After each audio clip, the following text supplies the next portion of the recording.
आयुष्यात ना प्रत्येकाला ना आपण कुठं धावायचंय कुठं थांबायचंय हे कळलंच पाहिजे. कारण जेवढं आपण किती धावलं ह्याला अजिबात महत्व नाहीये.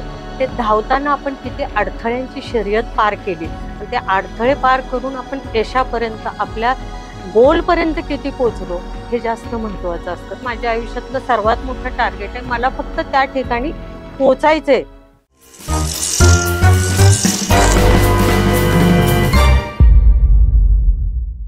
हॅलो, नमस्कार. मी हिरा जाधव. माझा जन्म शिंदेवाडी, माढा तालुका, जिल्हा सोलापूर. अतिशय ग्रामीण भागात जन्म झाला आणि माझं प्राथमिक शिक्षण हे जिल्हा परिषद शाळेत झालं.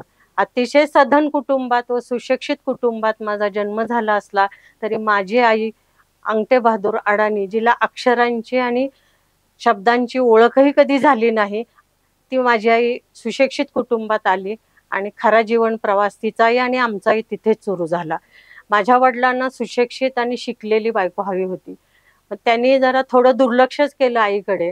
मग त्याच्यातून आम्ही 3 मुली जन्माला झालो. मग मुलगी का झाली म्हणून वडील नाराज झाले. कित्येक वर्ष ते आमच्याशी बोलू शकले नाही किंवा आम्हाला त्यांनी ऍक्सेप्टही केलं नाही. पण माझी आई अडाणी असली तर एक चालतं बोलतं विश्वविद्यापीठ होतं. ते अतिशय प्रामाणिकपणे कष्टाने तिने आम्हाला वाढवलं. तिच्या बाबतीत सांगायचं तर तिने आम्हाला आयुष्यातले प्रत्येक धडा तिने मला आयुष्यामध्ये दिला, की आयुष्यात कष्ट कसं करायचं, प्रामाणिकपणे कसं राहायचं, आलेल्या संकटांना तोंड कसं द्यायचं, हे मी माझ्या आईकडून शिकले. आणि माझे आजोबा एक आदर्श शिक्षक पुरस्कार प्राप्त झालेले होते. त्यांच्याबरोबर मी एकदा 15 ऑगस्टसाठी ड्रेस आणायला गेले. त्यांच्या हाताला चालत जाताना मला रस्त्याला ना एक 50 पैशाचं कॉईन दिसलं. मी असं मुठीमध्ये ते आवळलं आणि हाताला धरून चालू लागले. थोड्या चालल्यानंतर आजोबांच्या लक्षात आले की माझ्या मुठीमध्ये काहीतरी आहे. मग त्यांनी मला विचारलं, बघू काय आहे. मी आपलं चोरून चोरून ती मूठ दाबून ठेवत होते. मग त्यांनी माझी मूठ बळजबरीने पकडली आणि मला विचारलं हे काय आहे. तर मग त्यांनी बघितलं, माझ्या हातामध्ये 50 पैशाचं नाणं होतं. मग हे तुला कुठून मिळालं. मी त्यांना सांगितलं सापडलं. त्यांनी मला त्याच पावली माघारी आणलं आणि जिथं सापडलं तिथंच ते मला नाणं ठेवायला सांगितलं. ह्या गोष्टीवरून मला हे शिकलं की जे आपल्याला मोफत मिळतं ते कधीही उचलायचं नाही, त्याच्यावर आपला हक्कच असू शकत नाही. ही गोष्ट मी त्यांच्याकडून शिकले. माझं जरी प्राथमिक शिक्षण अतिशय खेडेगावातल्या शाळेत झालं असलं तरी माझ्यामध्ये एक आईला अडाणीपणामुळे जी वागणूक मिळाली ते माझ्या शिक्षणासाठी माझ्या मनामध्ये खूप जिद्द होती की आपण खूप शिकून काहीतरी समाजासाठी करायचं. एक मनामध्ये माझ्या भावना होती आणि मी पछाडल्यासारखी शिकत होते. पण शिक्षण शिकत असताना कुठल्याही ऑपॉर्च्युनिटी काही नाही म्हणून मी माझं नशीब स्पोर्ट्समध्ये आजमावायचा प्रयत्न केला. मग मी खो खो, कबड्डी ह्या खेळामध्ये खेळायला चालू केलं. मला घरी आल्यानंतर आहारही व्यवस्थित मिळायचा नाही, पण मी ह्या सगळ्या गोष्टीकडे दुर्लक्ष केलं. कारण मला माझ्या आईने आणि आजोबांकडून एक शिकवण मिळाली होती की आयुष्यामध्ये ना मागं वळून बघायचं नाही, पुढे पुढे पुढे चालत राहायचं. आणि ह्या गोष्टीमुळे एक माझ्या मनामध्ये एक असं बिंबलं की मला काय करायचं असेल तर मला संकटाचा विचार करून चालणार नाही. मग मी स्पोर्ट्समध्ये अतिशय नाव कमवलं. आणि 10वी मध्ये मी जेव्हा माझी बोर्डाची 10वीची परीक्षा होती, मी पहिल्यांदा बोर्डाची, आणि मी आदल्या दिवशी मी स्पोर्ट्स खेळून आले. अभ्यास नाही काय नाही, अशा परिस्थितीमध्ये मी काठावर पास झाले. पास झाल्यानंतर घरामध्ये म्हणले की आता ही 38% मार्क मिळवून पास झाली, हिला काय शिकवायचं, चला आपण हिचं लग्न करून टाकू. पण मी त्यावेळी ना घरातून निघून गेले आणि एका कॉलेजमध्ये मी ऍडमिशनसाठी विचारलं. ते म्हणले की तुम्हाला ऍडमिशन मिळू शकणार नाही, ही फी तुम्हाला परवडणार नाही. मग मी पुन्हा घरी आले आणि एक रयत शिक्षण कमवा आणि शिका ह्या शाळेमध्ये मी कॉलेजमध्ये ऍडमिशन घेतलं. आणि मी 11वीत असताना राष्ट्रीय पातळीवर मला कबड्डीचं महाराष्ट्राचं कॅप्टन पद मिळालं आणि तिथं मला मेडल मिळालं. ज्या कॉलेजनी मला रिजेक्ट केलं त्या कॉलेजचं मला एक पत्र आलं घरी की तुम्हाला आमच्या कॉलेजमध्ये आणि हॉस्टेलमध्ये आम्ही मोफत ऍडमिशन देऊ. मग माझ्या त्यावेळी लक्षात आलं की अरे, आपल्याला ज्या कॉलेजनी डावललं तेच कॉलेज आपल्याला पत्र लिहून बोलवतंय. हे कशामुळे होऊ शकलं. आपण काहीतरी प्राप्त केलं. मग माझ्या मनामध्ये एक प्रेरणा तयार झाली, मनामध्ये एक उल्हास निर्माण झाला की नाही, आता आपण इथं मागं वळून नाही बघायचं. मग मी 12वीला संपूर्ण सोलापूर जिल्ह्यामध्ये पहिले आले. मग माझा सत्कार वगैरे झाला. मी वडिलांना पत्र प्रशस्ती ते मार्कलिस्ट दाखवायला गेले. वडील म्हणले ठीक आहे, छान. मला वाईट वाटलं की इतकं 12वीत मी जिल्ह्यात पहिली येऊन वडिलांना त्याचं काहीच कौतुक नाही. प्रत्येक जण पेपरचा फोटो दाखवत आहे, तुमच्या मुलीचा फोटो. आई म्हणली मला नाही माहिती, कळत नाही, हे वाचता येत नाही, कशात आला नंबर, ती शिकती, लय अभ्यास करते, असं माझ्या आईने उत्तर दिलं. नंतर मी पुढं एक विचार केला की आता आपण मागं नाही वळून बघायचंय, आपल्याला काहीतरी करायचंय. म्हणून मी स्पोर्ट्स अकॅडमी जॉईन केली की जिथं माझी अजिबात नाही. आणि मी सारं शिक्षण माझ्या स्कॉलरशिपवर मिळवलेलं आहे. प्रत्येक शिक्षण मी माझ्या आयुष्यातलं फी आणि हे मी घरातून एकही रुपया न घेता माझ्या स्कॉलरशिपवर मी मिळवलेलं आहे. 1983ला माझं नॅशनल लेवलला सिलेक्शन झालं. मला पंजाबला जायचं होतं, पण जायचं कसं हा प्रश्न मनापुढे. माझे काका मोठे ऑफिसर होते. ते म्हणे तुला जायचं असेल तर जा, मी सपोर्ट करतो. मग त्यांनी मला ना 100 रुपयाची नोट दिली. असू दे तुझ्याजवळ, जरी शाळेच्या खर्चाने कॉलेजच्या तू जातेस तर हे पैसे तुझ्याकडे असू दे. मी ते पैसे घेतले त्यांचे आणि मी कॉलेजला कळवलं की मी येते म्हणून. पुण्यामध्ये आल्यानंतर काय झालं की ट्रेन मिसप्लेस झाली. मग मी माझ्या प्रोफेसरला सांगितलं, जे स्पोर्ट्सचे टीचर होते, की मला कुठल्याही गाडीत बसवून द्या, मी जाते. त्यावेळी मला मराठी व्यतिरिक्त कुठलीही भाषा येत नव्हती, फक्त हिंदी मोडकी तोडकी. आणि ज्या स्टेशनवर मी उतरले त्याच्यानंतर त्या स्टेशनवर ती ट्रेन पुढे निघून गेल्यामुळे मला त्यांना अटॅच होता आलं नाही. आणि मग त्यावेळी त्यांनी मला रात्रभर स्टेशनमध्ये स्टेशन मास्तरांना रिक्वेस्ट करून तिथं मला विनंती करून मला तिथं थांबावं लागलं. मला तिथं थांबावं लागल्यानंतर मी त्यांना विचारलं की मी इथं थांबू शकते का, आता सकाळी गाडी आहे तर मी रात्रभर एकटी मुलगी कुठं थांबू शकते. तर त्यांनी म्हणले की तुम्हाला थांबायचं तर थांबा. मला स्टेशन मास्तरनी परमिशन दिली त्यांच्या रूम मध्ये रात्रभर बॅग घेऊन बसण्याची. पण झालं काय की थोडंसं पहाटेच्या वेळी ना त्यांची ड्युटी संपल्यावर ते गेले आणि तिथं एक तरुण स्टेशन मास्तर आले. मग माझ्या लक्षात आले की आता मला इथं काहीतरी प्रसंग ओढवतोय. मग मी अशा वेळी काय केलं, मी त्यांच्याशी इतकं गोड गोड बोलले, मला हे माझ्या आयुष्यातलं सर्वात मोठं टार्गेट आहे, मला फक्त त्या ठिकाणी पोचायचंय, तर तुम्ही मला फक्त मला ट्रेनमध्ये बसवून द्या, मी येताना इथंच उतरते. आणि मग ते म्हणे मी पण येऊ का तुमच्या बरोबर. तर ते पण माझ्या बरोबर गाडीत तिथपर्यंत आले. मी स्टेशनला उतरले, तिथं माझ्या लक्षात आलं त्यांचं इंटेन्शन. आणि मी उतरली, बॅग घेतली आणि त्या स्टेशनवर मी त्याला 2 कानाखाली ओढल्या. ओढल्यानंतर त्याला असं वाटलं की मी इतकं कोऑपरेशन केलं, पब्लिकही गोळा झालं, मला जेमतेम हिंदी बोलता येत होतं, ते बी मोडकं तोडकं. मग पब्लिकला मी सांगितलं माझ्या भाषेमध्ये की असा असा प्रसंग झालेला आहे आणि मी माझ्या मागं हे आलेले आहेत. आणि मग तो प्रसंग, आणि मला त्या प्रसंगातून हे शिकता आलं की स्वसंरक्षणासाठी आपल्याला इतरांची मदत घेण्यापेक्षा आधी स्वतः प्रयत्न करणं गरजेचं आहे. आणि मी स्वतःचं स्वसंरक्षण करून सुखरूपपणे तिथं मेडल मिळवून मी माझ्या कॉलेजमध्ये 15 दिवसांनी परत आले. माझा सत्कार वगैरे झाला, सगळं झालं. नंतर माझं ग्रॅज्युएशन झाल्यावर लग्नाची घाई, लग्न करायला पाहिजे, आपल्यामध्ये मुली कुठं खूप शिकतात, हे सुशिक्षित कुटुंब असूनही त्यांनी लग्नाची घाई. मग मी ठरवलं मला लग्न करायचंच नाहीये, आणि केलं तर मी यांचं ऐकणार नाही, मला जे योग्य वाटेल ते केलं. मग मी माझ्या आवडीने तो मुलगा मी निवडला. पुन्हा वडिलांची प्रतिष्ठा, त्यांचे आपल्या बरोबरीचं तोलामोलाचं ते स्थळ नाहीये, आमची प्रतिष्ठा एवढी आहे. ज्यांनी प्रतिष्ठेचं वांग करून ठेवलंय त्यांनीच मला प्रतिष्ठेचे धडे शिकवायला चालू केले. मी ऐकलं नाही, मी स्वतःच्या मनाने निर्णय घेतला आणि मी लग्न केलं. लग्न केल्यानंतर मला तिथंही स्ट्रगल चालू झालं.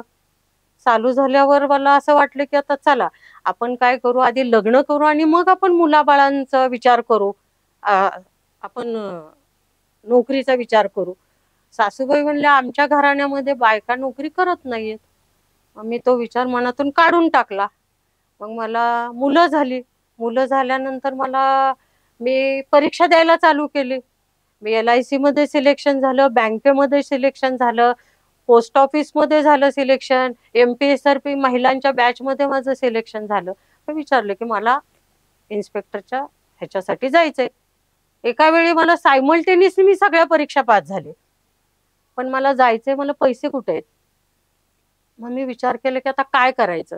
मग मी सासूबाईंना विश्वासात घेऊन, तर ती म्हणली तुला जर ह्याच्यात नोकरी करायची असेल तर तू नोकरी तरी हे कर, नाहीतर मुलं आणि नवरा, असं त्यांनी मला पर्याय दिला. मग शेवटी विचार केला की कुटुंब मला आणि माझी लहान मुलं मला सांभाळायचे, मी नोकरीचा पुन्हा विषय काढून टाकला. त्याच्यानंतर मला मुलगी झाली एक परत. 3 मुलं झाल्यानंतर मी विचार केला की नाही, मला आता स्वतःला सिद्ध करायचंय. मला कितीही विरोध झाला तर सिद्ध करायचंय, म्हणून मी पुन्हा नोकरीसाठी अर्ज करायला चालू केला. चालू केल्यानंतर मला जो पहिला कॉल आला मुंबईला, मी मुंबई डिव्हिजनला जॉईन झाले, तिथं कामावर रुजू झाले. मग आता ते नौकं शहर, सगळ्या गोष्टी नवख्या. मला कुठल्याही गोष्टीचं म्हणजे हे नाही, फक्त स्पोर्ट्ससाठी स्पोर्ट्स टीचर बरोबर जाणं, टीम बरोबर जाणं आणि येणं. जेव्हा मी दिल्लीला गेले पहिल्यांदा खेळायला, तेव्हा ते लिंबू पाणी दिलं, तेव्हा मला वाटलं ते प्यायलाच दिले सरबत, म्हणून हात धुवायच्या ऐवजी मी पिले. म्हणजे इतक्या ग्रामीण गोष्टी, म्हणजे माहीत नसणाऱ्या गोष्टी, आणि मी मुंबईत जॉईन झाले. आता तिथून तर असा स्ट्रगल चालू झाला की लोकल कशी, कसं जायचं, राहायचं कुठं, काय करायचं, मुलांचं काय करायचं. मग मी सासूबाईंजवळ मुलं ठेवून मी एकटी मुंबईमध्ये येऊन 2-3 महिने मी अशा कठीण कठीण प्रसंगामध्ये तिथं राहिले, ओळखी काढत, आणि माझं ट्रेनिंग पूर्ण केलं. आणि मग मी मिस्टरांना विनंती केली की आता मला नोकरी करायची आणि तुम्हाला माझ्याबरोबर यावं लागेल थोडे दिवस, मुलं घेऊन थोडं माझी सेटलमेंट करून द्या फक्त. ते राजकारणामध्ये असल्यामुळे वेळेअभावी त्यांनी मला फार वेळ नाही दिला आयुष्यामध्ये माझ्या. पण शेवटी आपण स्वतः जेव्हा लग्न करतो, काही ना ते आयुष्यात असे असतात ते कधीच आपल्याला संपवता येत नाहीत, किंवा कधीच आपल्याला त्याच्यापासून दूर जाता येत नाही. ती नाती टिकवायची असेल तर विचारांमध्ये प्रत्येक आई बहीण भावांमध्ये फरक असतो. आपण तर परक्या कुटुंबातून येऊन जेव्हा आपण लग्न करतो, तेव्हा त्यांच्या माझ्या विचारात नक्कीच फरक असणार.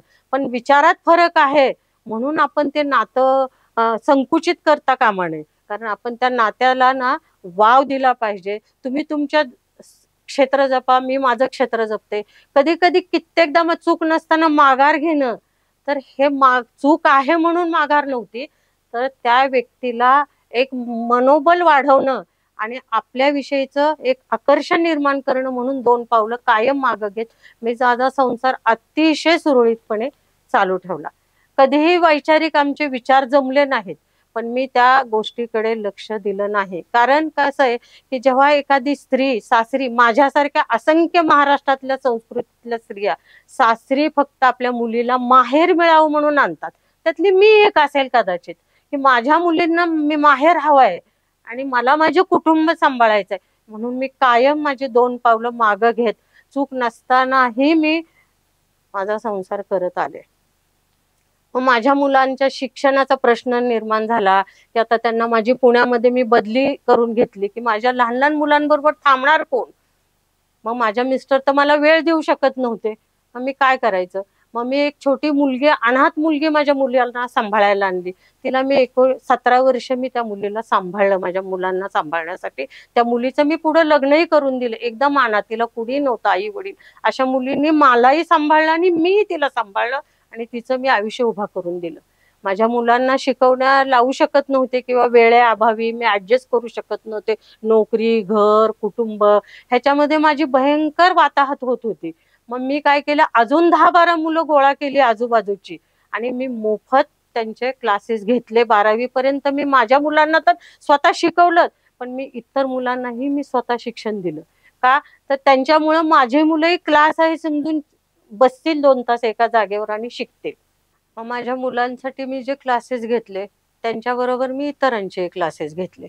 आणि नंतर काय झालं की आता मुलं आपल्या आपल्या करिअरच्या मार्गाने, शेवटी जनरेशन विचारामधले जे गॅप असतो तो गॅप कुणालाच मॅच होईल. माझ्या आईचे विचार मला मॅच झाले नाहीत, माझे विचार माझ्या मुलांना मॅच होणार नाहीत, कारण हा जनरेशन गॅप असतो हे मी गृहीत धरलं. मुलांना त्यांच्या त्यांच्या क्षेत्रात स्वातंत्र्य दिलं की तुम्ही काहीही करा, पण असं करा की जिथून तुम्ही स्वाभिमानाने जगता येईल, ही शिकवण मी मुलांना दिलेली आहे. आता ते मुलं कितपत घेतील, कितपत पुढे नेतील, हा येणारा काळ मला सांगेल. पण मी माझ्याकडून भयंकर प्रयत्न केले. असाच एक प्रसंग माझ्या माहेरी माझ्यावर आला होता की माझे आजोबा 82 वर्षाचे होते आणि त्यांना पेन्शन घेण्यासाठी ना 10 ते 12 किलोमीटर चालत यावं लागायचं. आणि ते दर पेन्शननं मला 1 रुपया द्यायचे आणि मला हाताला धरून तेवढं चालवत आणायचे, चल म्हणून. मग असं चालवत येत असताना ना, पाठीमागून माझ्या काकांचे, ते ऑफिसर होते, त्यांची गाडी आली आणि त्यांनी साईडला गाडी उभा केली आणि ते म्हणले, मी माफी मागतो की मी माझ्या सरकारी ऑफिसच्या गाडीमध्ये मी माझी वैयक्तिक कामं आणि वैयक्तिक घरातल्या लोकांना बसवून नेऊ शकत नाही. आबा तुम्ही चालतच या. मी ह्या गोष्टीतून हे शिकले की सरकारचे आपण नोकरी करतो त्या सरकारलाच फॅसिलिटी दिली, सरकारच्या फॅसिलिटी ह्या आपल्या पुरत्याच मर्यादित असतात, त्या कुटुंबासाठी नसतात. ही गोष्ट मी त्यांच्याकडून खूप तीव्रतेने शिकले. पुढे मग मुलांच्या करिअर चालू असताना त्यांना मार्गदर्शन करणं, त्यांना सांगणं, त्यांना शिकवणं, किंवा इतर अजून बरीच लोक माझ्याकडे मुलं येतात की मला काकू हे फॉर्म भरून द्या, मला हे करून द्या, मला त्या गोष्टीत खूप आनंद मिळतो. 1-2 वर्षापूर्वी मी व्हॅलेंटाईन डेचं फॅड आपल्या भारतामध्ये खूप आलेलं आहे की जे आपलं मूळचं मुळीच नाहीये. एक अंध मुलगी फुलं विकत एका प्लॅटफॉर्मवर उभा होती आणि ती 10 रुपयाला एक फुल विकत होती व्हॅलेंटाईन डेचं. तिच्याकडून लोक फुलं घेत होती आणि व्हॅलेंटाईन डे साठी ते फुलं देत होती. मी काय केलं, जवळ गेले तिच्या, मी 10 रुपयाचं एक फुल घेतलं आणि त्या मुलीलाच दिलं आणि तिला म्हटलं हे माझ्याकडून. नाही नाही ताई मी नाही घेऊ शकत हे फुल. तर मी म्हणलं का नाही घेऊ शकत? तर म्हणले मला आतापर्यंत कुणीच दिलं नाही, पण मी तुझ्या आईसारखे मी देते ना तुला हे फुल. मग मी तिला ते फुल दिलं.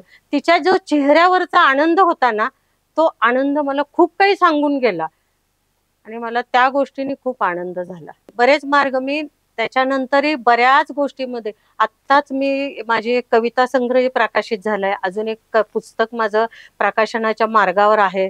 तर मला ह्या गोष्टीतून एक सामाजिक भान निर्माण करायचंय. ह्या समाजासाठी आपण काहीतरी देणे लागतो. माझ्या ह्या प्रेरणेतून 1-2 मुलं किंवा 4 लोक जरी हे शिकू शकली तरी मला त्या गोष्टीचं समाधान आहे. कारण आपण आयुष्यात संपत्ती, पैसा, घर, गाडी ह्या सगळ्या सुखसोयी कमवू शकतो, पण समाधान कमवण्यासाठी तुम्हाला स्वतःच्या छंदासाठी काम करावंच लागणार आहे. आणि जोपर्यंत तुम्ही स्वतःला न्याय देत नाही, स्वतःसाठी स्वतःचे छंद जोपासत नाही, तोपर्यंत तुम्ही कुणालाच न्याय देऊ शकत नाही. जेव्हा तुम्ही स्वतःला न्याय द्याल ना, तेव्हा तुम्ही इतरांना तो न्याय आपोआप तुम्ही देऊ शकाल. स्वतःला न्याय देणं म्हणजे काय, तर आपण आपल्यामधले खुबी ओळखणे, आपल्यामधले टॅलेंट आपण स्वतःच ओळखणे. त्याच्यासाठी तुम्हाला कुठल्या मशीन मध्ये जाऊन तुमचा IQ काढण्याची गरज नाही. तुम्ही हा अभ्यास स्वतःच करा आणि मग तुम्ही स्वतःमधलं टॅलेंट ओळखा आणि त्या टॅलेंटनुसार तुम्ही ठरवा. मी एक छोटीशी कविता म्हणते. अश्रूंचे जर फुले झाले असते, अश्रूंची जर मोती झाले असते, तर माझ्यासारखी मी श्रीमंत झाले असते. संघर्षाची कहाणी कुणी लिहिली असती, तर कागदांचीच उणीव भासली असती. जीवनात ठेचा खाणाऱ्यांना मिळत असती पारितोषिके, तर माझ्यावरच झाला असता वर्षाव. आणि जीवनात प्रामाणिकपणाला जर परिसाचं वरदान लाभलं असतं, तर त्याचं बाजार मूल्य कुणी शोधलं असतं. तर हे कायम प्रत्येकाने लक्षात ठेवावं की आपलं व्हॅल्युएशन इतरांना करायला नाहीच द्यायचं, आपलं व्हॅल्युएशन आपण करायचं. आपल्यातल्या गोष्टी आपण ओळखायच्या. आणि मी माझ्या स्वतःच्या वैयक्तिक सांगते की मी माझं कुटुंब, मी अशा नोकऱ्या केलेल्या आहेत आणि मी अशा खात्यात नोकरी केली आहे की जे खातं अतिशय कष्टाचं आणि प्रामाणिक खातं आहे. मी पहाटे 5-12 ड्युटी, रात्रीची नाईट, मी अशा वेगळ्या की महिला ज्या ड्युट्या करूच नाही शकणार अशा नोकरी ड्युट्या केल्या. त्याचं कारण मला माझं कुटुंब पण मेंटेन करायचं होतं. कारण माझ्या मिस्टर पॉलिटिक्स मध्ये असल्यामुळे ना, त्यांना कुटुंबांना जास्त वेळ देता आला नाही. मग मला त्यावेळी मुलांची आई आणि वडील ह्या दोन्ही भूमिकेतून पुढे यावं लागलं. आणि ही गोष्ट मी माझ्या आईकडून शिकले. कारण माझी आई माझ्यासाठी आई होती, वडील होतं, भाऊ होती, बहीण होती. प्रत्येक नातं मी माझ्या आईमध्ये बघितलं. कारण ते ना एक चालतं बोलतं विश्व विद्यापीठ वाटायचं मला. आणि आज तिच्याकडून मी जे शिकले संस्कार, त्या संस्काराची किंमत मी आज जे कमवले पैशात, घरात, संपत्तीत, मला त्याच्यात काहीच वाटत नाही ह्या गोष्टी. कारण ते संस्कार माझ्या बरोबर शेवटपर्यंत येणार आहेत. मी कधीही मंदिरात गेले तर देवाला नारळ, प्रसाद, फुले कधीच ठेवले नाही. मी नास्तिक मुळीच नाहीये, पण तेच पैशाचं मी ना देवाच्या बाहेर जे आहेत मंदिराच्या, त्या लोकांना मी ते पैसे खाण्यासाठी, खाऊसाठी मी तिथं देऊन आले. मला एक त्याच्यामधून एक आत्मिक समाधान मिळत होतं. आणि मी हे सगळं नोकरी करताना, नोकरीमध्ये पण मला असंख्य प्रॉब्लेम आले. मला एका अधिकाऱ्याने विचारलं की मॅडम तुम्हाला इंग्लिश येतं का? अशा अधिकाऱ्याने की ज्या अधिकाऱ्यांनी साध्या तिसरीतल्या मुलाचा इंग्लिशच्या काळचा चार्ट स्वतःच्या टेबल खाली ठेवला.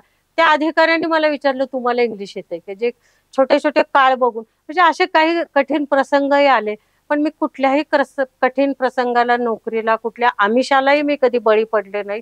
मी माझं काम प्रामाणिकपणे केलं. आणि हे सगळं करत असताना कितीतरी लोक मला इतके विरोधक तयार झाले. माझ्या लक्षात आलं तुम्हाला जेवढे जास्त विरोधक तेवढा तुमचा मार्ग बरोबर असतो. बरोबर लोकांच्या मार्गातच विरोधक निर्माण होतात. आणि मग सगळे हे काय करते, हे फार ह्यांना हे ते भयंकर लोकांनी हिणवलं. आज तीच लोक आज माझं यश, माझी प्रगती आणि माझं सगळं बघून आज ते मला कौतुकाची थाप देतात. ह्याच्यापेक्षा अजून एका स्त्रीला काय हवं असतं? आणि मी आज ज्या मार्गावर आहे, ज्या ठिकाणी आहे, हे यश मिळवण्यासाठी मी भयंकर कष्ट, मेहनत केली आणि हे प्रत्येक गोष्ट मी मेहनतीने मिळाली आणि स्वनिर्मित आहे माझी प्रत्येक गोष्ट. की मी कुणाचाही ना शिक्षण मी स्कॉलरशिपवर केलं.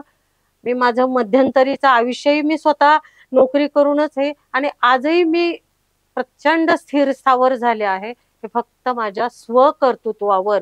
माझ्या मिस्टरांचा मी कधीही आधार घेतला नाही.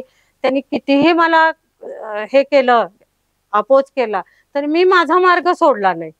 आणि आज त्यांना सुद्धा, सगळ्यांना, मिस्टरांना, माझ्या सगळ्या नातेवाईकांना इतकं अभिमानाने सांगतात की ही माझी बायको आहे, ही माझी सून आहे, ही माझी आई आहे किंवा ही अमुक आमचे नातं आहे आणि ह्या आमच्या आहेत.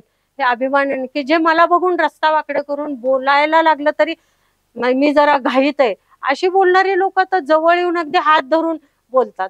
तर ह्याचं कारण काय की तुम्ही जेव्हा अपयशी असताना तेव्हा तुमची जवळची लोकही तुमच्यापासून दुरावलेले असतात. पण जेव्हा तुम्ही ना खूप मेहनतीने, कष्टाने, प्रामाणिकपणे यश मिळवताना तेव्हा तुम्हाला ना कुणीच डावलू शकत नाही. ते तुमच्या जवळ येणार आणि ते तुमचा सन्मान करणार. तुम्हाला जर आधीच तुम्ही स्वतःला सन्मान द्या, स्वतःची पाठ थोपटा आणि स्वतःला एक कायम बजावत चला की नाही मला मी हे करू शकते आणि हे मला करायचंय. हे जोपर्यंत तुम्ही स्वतःला बजावत नाही ना तोपर्यंत हे जग तुमची पाठ थोपटणारच नाहीये. त्यामुळं स्वतःवर आत्मविश्वास ठेवा. आणि माझा सेल्फ कॉन्फिडन्स एवढा हाय लेवलला आहे की मी त्याच्या जोरावर आज मी ह्या ठिकाणी स्थिर स्थावर झालेले आहे. आणि मी नोकरीतून व्यारेज घेऊन मी अतिशय आनंदाने, शांतपणे जीवन जगत आहे माझं. धन्यवाद.